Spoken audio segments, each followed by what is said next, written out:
Alhamdulillahilladzi arsala rasulahu bil huda wa dinil haq liyudhhira ala dini kulli wa kafa billahi syahida. Asyhadu an la ilaha illallah wa la syarika lah wa asyhadu anna Muhammadan abduhu wa rasuluh alladzi la nabiyya ba'dahu. Allahumma salli wa sallim ala nabiyyina Muhammadin sallallahu alaihi wasallam wa ala alihi wa sahbihi ajma'in. Ittaqullah haqqa tuqatih wa la tamutunna illa wa antum muslimun.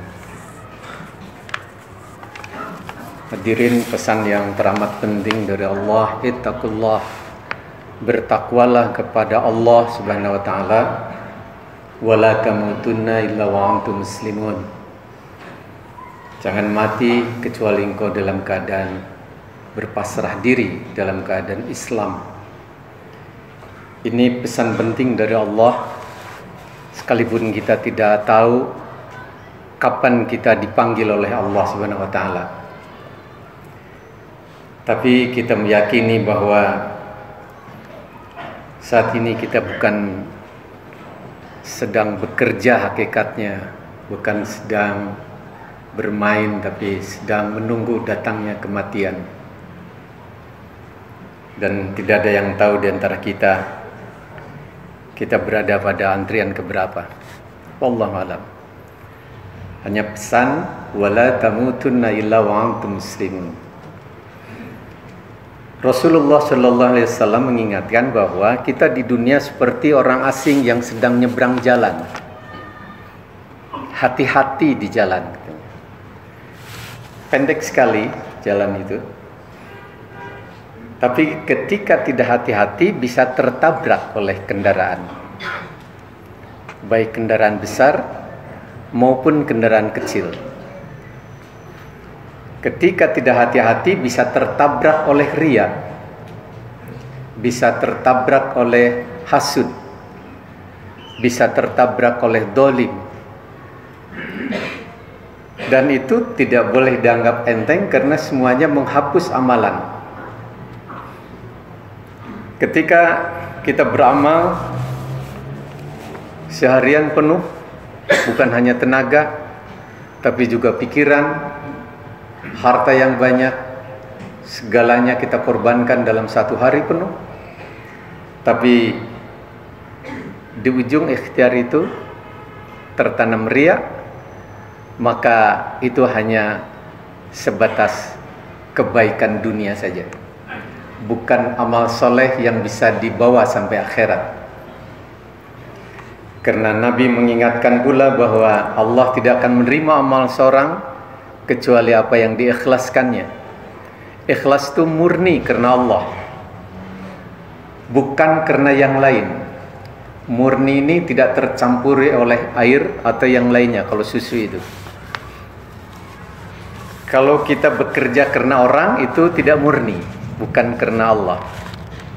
Kita bekerja karena pimpinan, kita mengabdi karena administrasi, itu bukan karena Allah, tapi karena yang lain. Innallaha la yaqbalul amal illa ma khalasalah. Allah tidak akan terima amal seorang kecuali apa yang diikhlaskannya. Kita sudah catat dalam satu bulan berapa amalan di rumah, di kantor, berapa banyak membantu orang dan sebagainya. Tapi ketika ada keinginan untuk disanjung, untuk dipuji, ada keinginan untuk dihormati, seolah kita yang paling hebat, bukan karena Allah, itu yang saya bilang bahwa itu amalan sebatas dunia.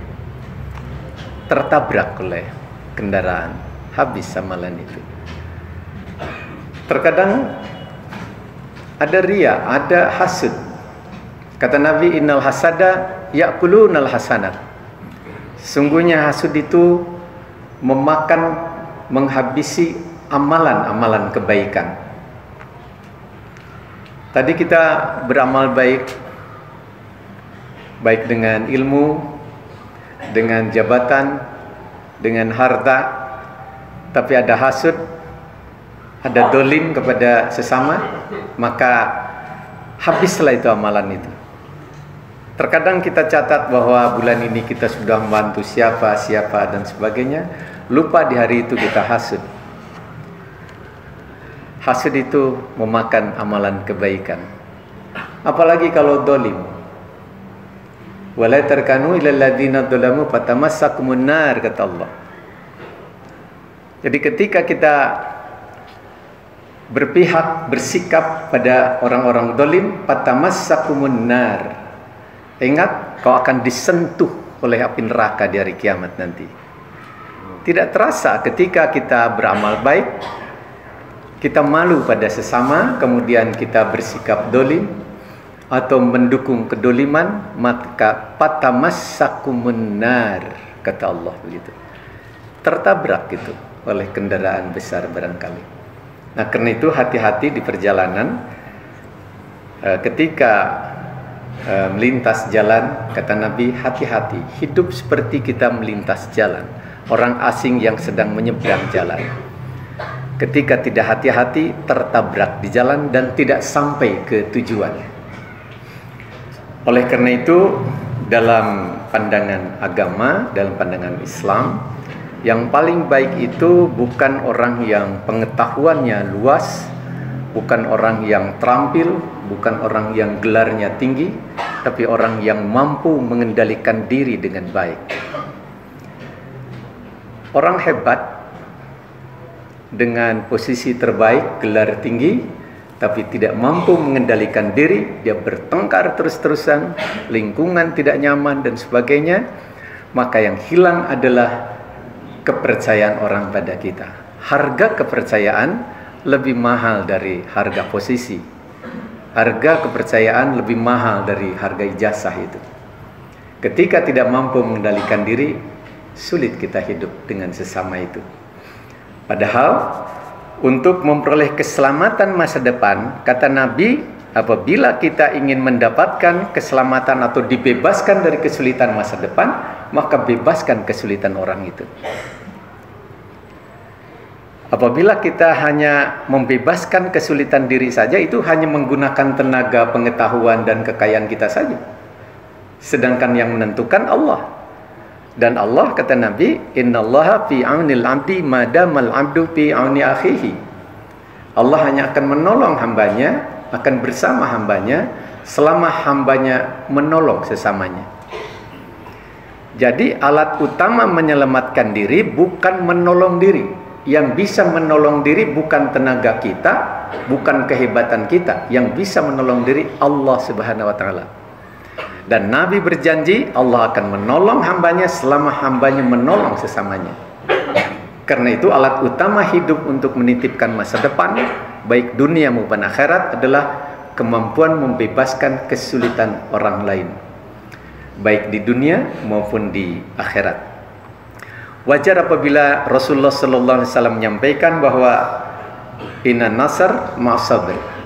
Sesungguhnya kemenangan itu ada bersama kesabaran, bukan bersama kepintaran. Nabi menyebut bahwa kemenangan bersama kesabaran. Untuk membangun kepintaran, katakanlah kita ingin menguasai satu rumus, 1 jam bisa selesai, bisa dikuasai. Tapi ketika kita belajar untuk mengendalikan diri, 1 bulan, 6 bulan, 1 tahun, belum tentu bisa. Oleh karena itu harga akhlak itu lebih penting dari harga wawasan. Dan kesabaran kenapa disebut sebagai kunci kemenangan? Karena innallaha ma'as-sabirin.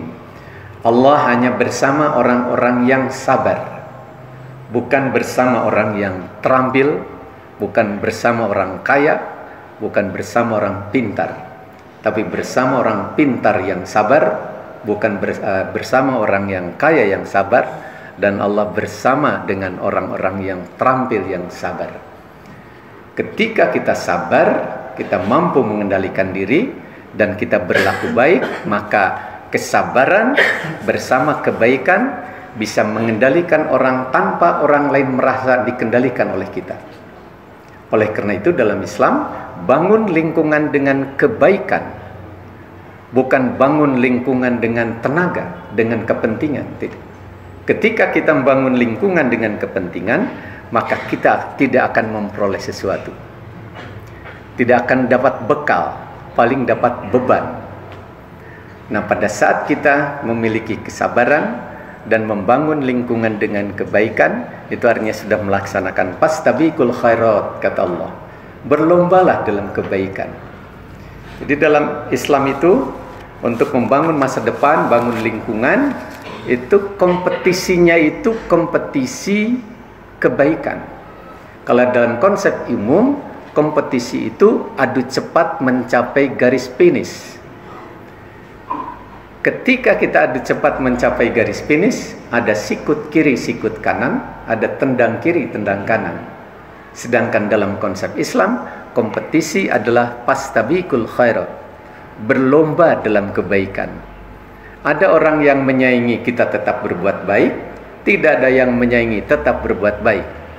Ketika kita berbuat baik di berbagai lingkungan, maka akan tumbuh kepercayaan dari lingkungan itu. Dan kebaikan itu bukan hanya sekedar mampu mengendalikan orang, tapi mampu menguasai orang tanpa merasa dikuasai. Lawan sekalipun, idba billati hi ahsan, bantah, tentang lawan-lawanmu, pembantah-pembantahmu, billati hi ahsan, kata Allah begitu, dengan cara yang paling baik, bukan dengan cara yang baik. Ahsan, dengan cara yang paling baik. Sekarang tumbuh dalam modern leadership bahwa kepemimpinan modern adalah katanya kemampuan menciptakan suasana yang nyaman dan menyenangkan bagi lawan. Dalam Islam sudah lama, bukan hanya menciptakan kesenangan, tapi bagaimana kita memberikan kenyamanan, kebaikan, dan memenuhi kebutuhan orang-orang itu. Idfa billati hiya ahsan.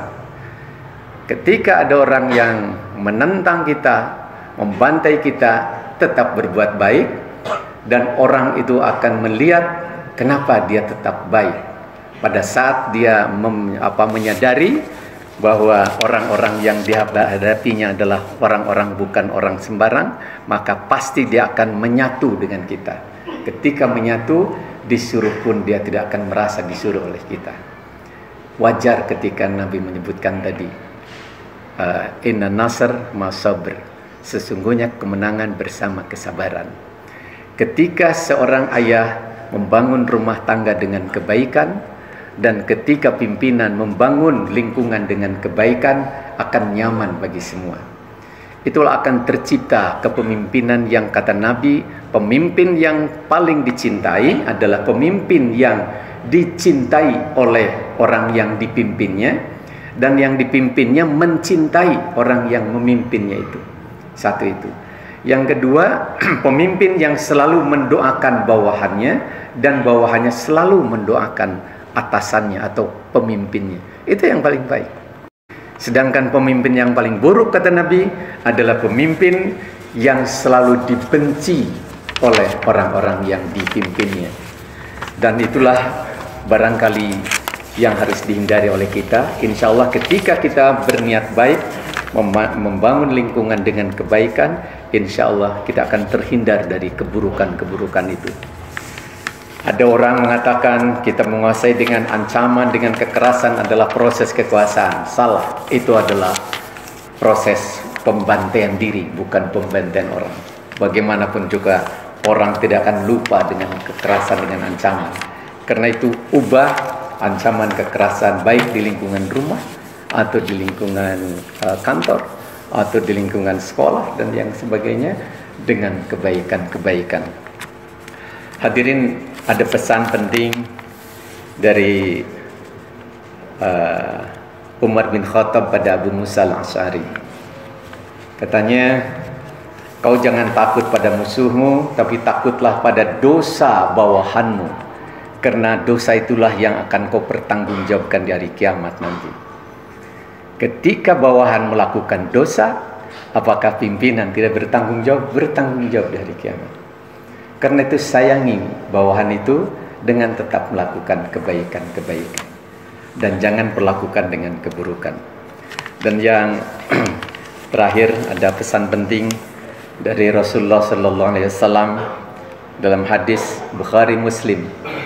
Ma min 'abdin yastari'ihillah ra'yatan yamutu yauma yamutu huwa aghash li ra'yatihi illa haramallahu alaihil jannah. Jadi seorang yang diberikan amanah oleh Allah untuk memimpin sesuatu, memimpin yang dipimpin tentunya, kemudian dia mati, dan pada saat mati dia dalam keadaan sedang membohongi orang yang dipimpinnya, illa haramallahu alaihil jannah, kecuali Allah haramkan dia masuk surga. Naudzubillah min dzalik. Bapak adalah pemimpin dalam keluarga. Kullukum ra'in wa kullu ra'in mas'ulun an ra'yati. Seorang ayah pemimpin bagi istri dan anak-anaknya. Ketika meninggal dunia sedang membohongi istrinya, membohongi anaknya, illa haramallahu alaihil jannah.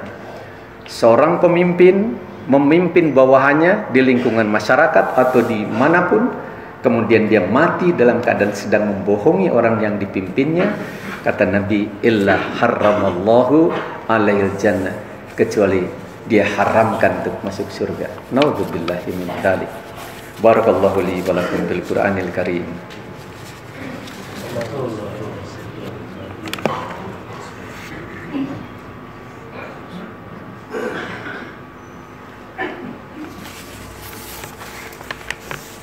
Alhamdulillah rabbil alamin wa bihi nasta'inu ala umuri dunya din wa ala alihi wa sahbihi ajma'in. Asyhadu an la ilaha illallah wa la syarika lah wa asyhadu anna Muhammadan 'abduhu wa rasuluh alladzi la nabiyya ba'dah. Allahumma shalli wa sallim ala nabiyyina Muhammadin sallallahu alaihi wasallam. Hadirin, insyaallah tidak satu detik pun Allah mencabut kenikmatan dari kita. Sekalipun ada kalanya kenikmatan-kenikmatan yang diberikan oleh Allah kepada kita menyebabkan kita jauh dari Allah Subhanahu wa taala. Tapi ampunan Allah jauh lebih besar dari dosa-dosa manusia, kata Nabi. Oleh karena itu, jangan lupa setiap saat kita beristighfar dan bertaubat kepada Allah, karena barangkali dengan hidup di lingkungan yang lebih luas, banyak tantangan, di samping tantangan ada gangguan dari syaitan. Karena itu bertobat ketika kita diperbudak oleh nafsu dan gangguan syaitan itu. Dan juga yang kedua, dalam hidup ini kita bukan sedang bekerja seperti tadi sampaikan, tapi kita sedang diuji oleh Allah. Qala nablukum bisyarri wal khair. Allah menguji kita semuanya dengan berbagai kebaikan dan dengan berbagai keburukan. Allah menguji dengan rasa sakit, tapi ketika dia sabar tanpa harus minta ampun kepada Allah, Allah ampuni dosa-dosa yang diuji dengan penderitaan itu. Baik dengan rasa sakit maupun dengan kemiskinan. Allah menguji dengan harta yang banyak dan menguji dengan kekayaan, menguji dengan jabatan. Itu bukan pemberian, itu ujian. Ketika dia syukur kepada Allah dan meminta ampun, baru Allah ampuni. Tapi kepada yang diuji dengan penderitaan tanpa minta ampun, Allah ampuni juga. Dan kita jadikan semua kekayaan, posisi, dan semua penderitaan, kemiskinan, dan kekurangan dijadikan alat ibadat kepada Allah Subhanahu wa taala. Mari kita berdoa kepada Allah Subhanahu wa taala.